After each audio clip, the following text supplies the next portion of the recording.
Mr. McGregor, should we start with yourself? Yeah. So a couple of things that we are more than happy to agree. We've obviously agreed.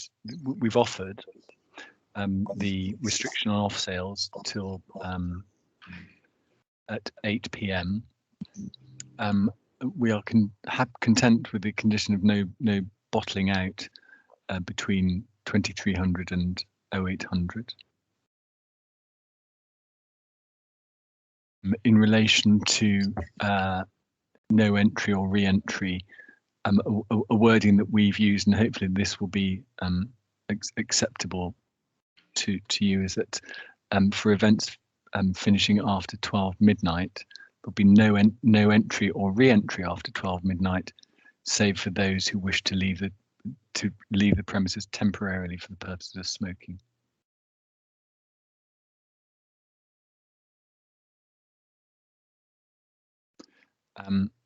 And in relation to an out-of-hours contact, I don't want to sound obstructive or to be awkward.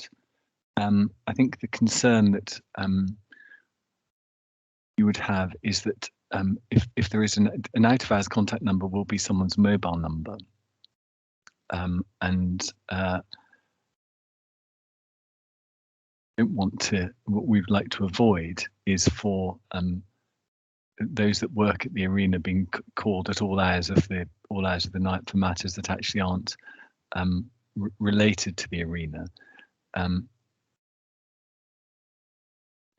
You have the confidence from everything that's been said is that those who work at ATG, and in particular Lisa and Lara, who you've heard from extensively, are approachable, and that if there are issues during the operation of the premises, there is a stage door number, and that will be on the website, and that will be manned or womaned during hours of operation.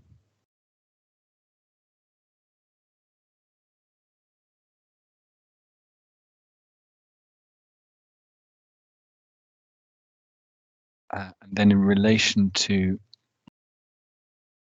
I think you mentioned the arches and consideration being given to alternative routes.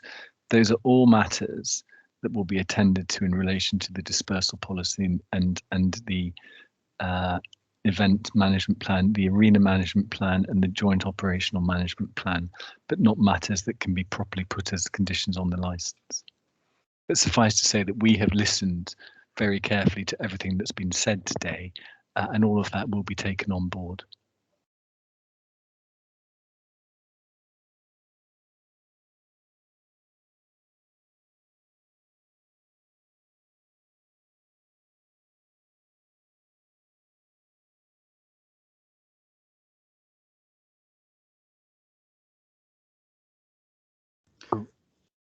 You're on mute, Craig.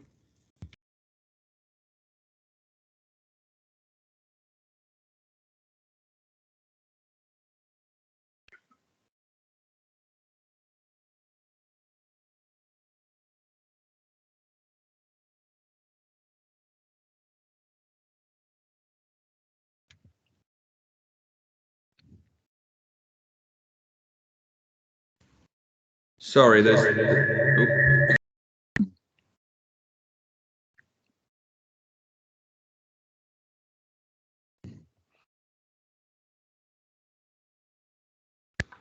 Sorry, we've got a technical issue with the main computer.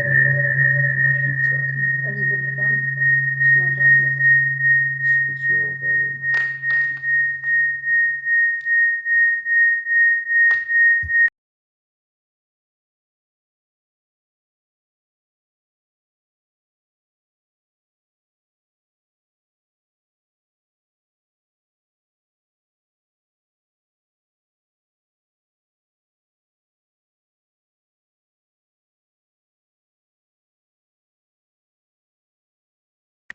Can you hear us now? Yes? My apologies, we've had some technical difficulties. The point I wish to query was in relation to the planting by the heritage wall, and if it when it's going to be planted, and if it will be in place before the arena is used. I can address that one, Craig. The answer is yes. Planting has the residents looking onto the coastal park area. Planting has actually commenced in the coastal park area, and preparations are in place currently for the heritage panel to be put into position, and equally for the hedge that will run along the revetment wall to be put in place before practical completion. Thank you. Chair, do you have any further points? No, thank you. No. As per the procedure earlier, helpfully, PC Hancock has raised his hand because it was set out that South Wales Police can make any further submissions and then the applicant to make their final submissions. So, PC Hancock. Yeah, I'll refer to my previous comments just for attention of the committee. We have actually got a licensed premises not too far away from the arena that does have issues, or historically had issues with residents. In terms of the telephone line, they've actually got a mobile that stays on site, and that's the number. So it's not a personal mobile, it's a site mobile, if you like, and residents contact them. It's another licensed premises not too far away. So just for consideration, in terms of summing up, I'm happy that I've said everything that I can say today. So thank you. Yeah, Mr. McGregor, would you like to give any final comments? Yes. I know I started with a thank you, and can I end with a thank you? Can I thank you, Mr. Davis, your officers, and also the committee? It's been a long day, and perhaps longer than most of us had anticipated, and also thank you to the residents. I suspect that Gareth Edwards was not as excited as I was when I saw that Gareth Edwards had lodged a representation to the application, but I think I've got the wrong city, so I was quickly put in my place. I suspect he was not remotely excited about meeting the Ewan McGregor, not that one. So with all of that, and we have thought about this application very carefully, as has ATG. It is a collaborative approach, and I apologise if we had a word count on that, or we had a penny for every time that was said, we could probably all retire. It is important that this development is a collaborative approach between not only ATG but the council, the police, and all of the other agencies that sit within Swansea and beyond. You will hopefully have heard from the confidence, or have the confidence from everything that's been said and the detail and thought that's been put into the presentation, that ATG are clearly a world leader in operating large-scale venues.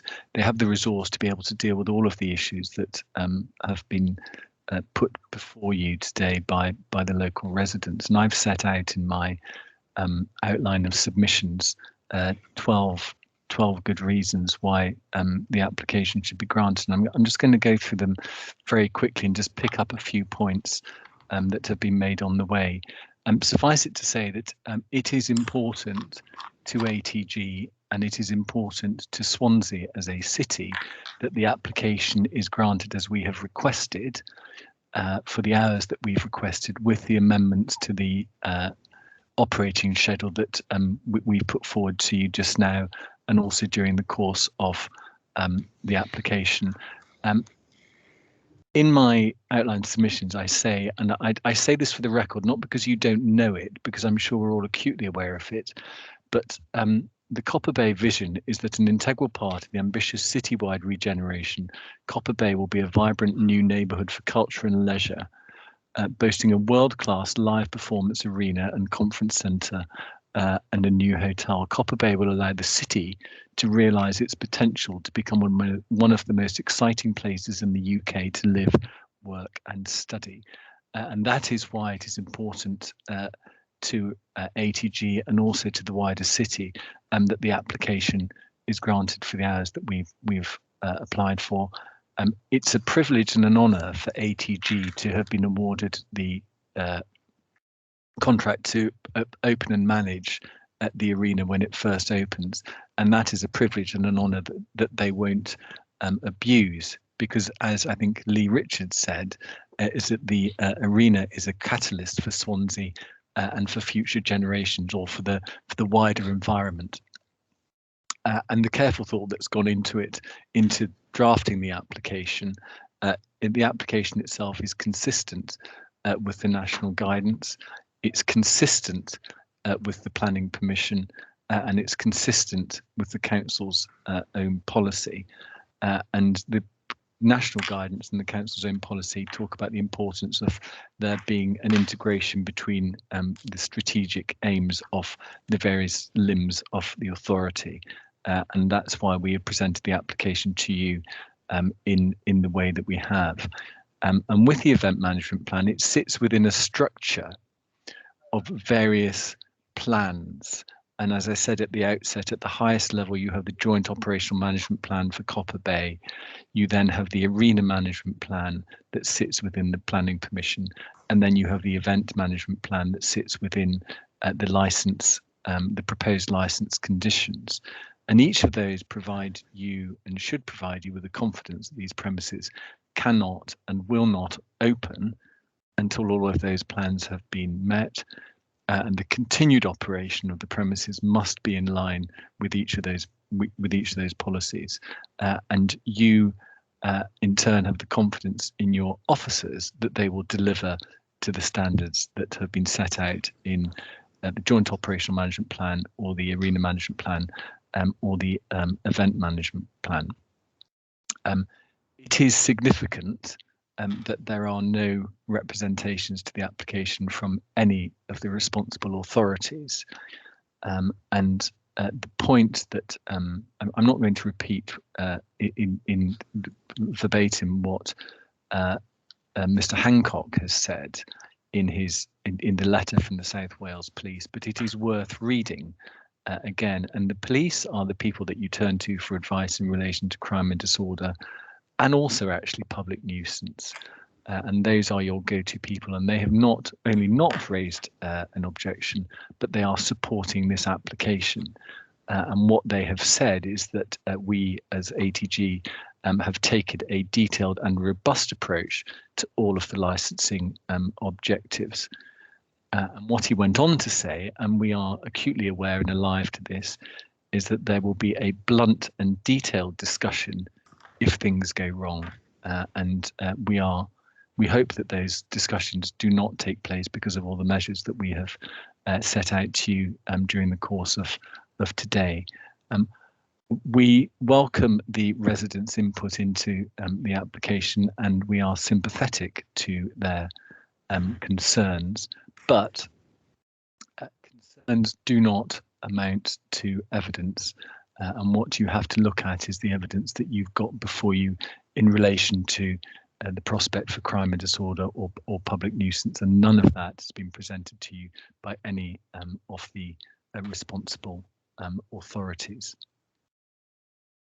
Arena and event management plans attend directly to the concerns of the local residents, and I apologise for taking you through in some detail to the dispersal policy, which is only one limb of all of the plans and policies that exist.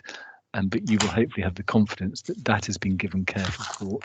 It is naturally a work in progress, and it will continue to be developed with the police, with your officers from the council, with the emergency services, and with other strategic aims, or those that have responsibility for the strategic aims within Swansea Council. And the final, or there are two final points really that I just want to make. In the event that the concerns of the local residents are realised, there are comprehensive review and enforcement procedures and protocols. And you as experienced members of licensing committees will know that the enforcement authorities use and flex their muscles when it is appropriate to do so. And so you have that safeguard in the event that the concerns that have been raised are realised. And finally, and it is finally, there is the agreement that my clients have with the authority, and there is a requirement not to put any of the licenses at jeopardy. It is a privilege for them to have been awarded the contract, but it is equally important that to enable the arena to deliver what the council want it to deliver is that the licence is granted in the terms with the revisions that we have put to you. And in balancing the concerns of the residents against the application, it is right and proper in our submission for the licensing committee to conclude that these premises are unlikely to undermine the licensing objectives, and in all the circumstances there is every good reason why the application should be granted. So thank you for your time. I'm losing my voice and it's now time for me to stop. So thank you very, very much.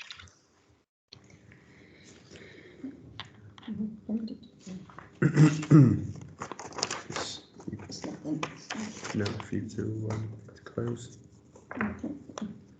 It just remains now for me to thank everyone for coming to this committee meeting today. We will be going into recess with our legal, Mr. Davis, and you will be advised of the outcome within 5 working days. So it's just for me to say thank you very much, and thank you for attending. Bye bye, everyone.